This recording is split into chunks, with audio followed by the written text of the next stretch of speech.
Mananitra ny araba ho antsika rehetra ny tokantrano indray amin'izao latsinainy arivariva izao.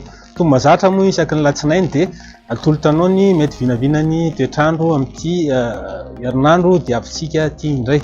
Ny mandrafitra ny toetrandro raha amin'ny roa andro avy izao dia mbola ny tsioka ny talio raha ny aty amin'ny faritra avaratra andrefa nosy faritra sisa moa dia mbola alizay hatrany izany.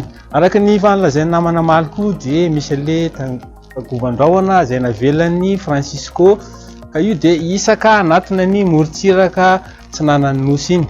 Dia vokatry fisin'io tagovan-drahona io zany dia somary mafimafy indray ny fitsokan'ny talio raha aty amin'ny faritra avaratra sy aty amin'ny faritra voatany ity dia izay no tonga anay maminavina hoe manomboka any amin'ny lakamisy any dia anorana saika manerana nosy fa mety faritra vitsivitsy kely fotsiny no mety maina ny andro. Lahatra atolotanao ny vinavinan'ny toetrandro rapitso talata, rapitso maraina dia isy sisanorana na orana tandrifon-drahona kely ny aty amin'ny faritry Bongalava mahazo an'iny atany melaka sy aty amin'ny faritra avaratry Menabe iny. Kisakely aty avoatantsika dia mety misy savona raha ny vao maraina ny aty avoatany fa rehefa misava zay aveo dia ibalika ny masoandro.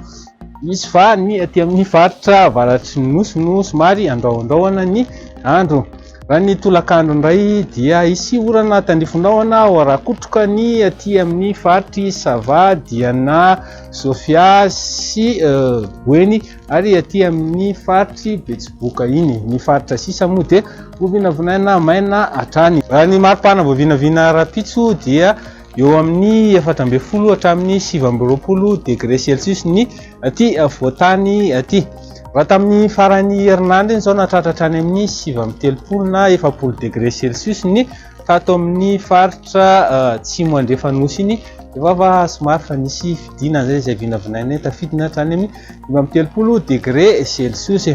Ny larobia indray ary dia misy orana raha ny aty amin'ny faritry Diana sy Sava iny.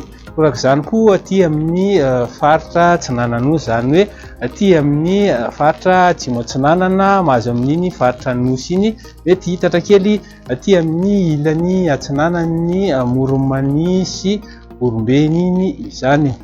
Faritra sisa moa dia vinavinaina ho maina hatrany.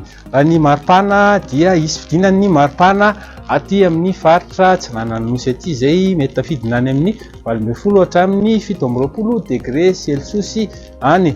Raha ny lakamisy indray dia saika anorana manerana nosy akoatran'ny aty amin'ny faritra avaratra sy aty amin'ny faritra atsimony nosy iny.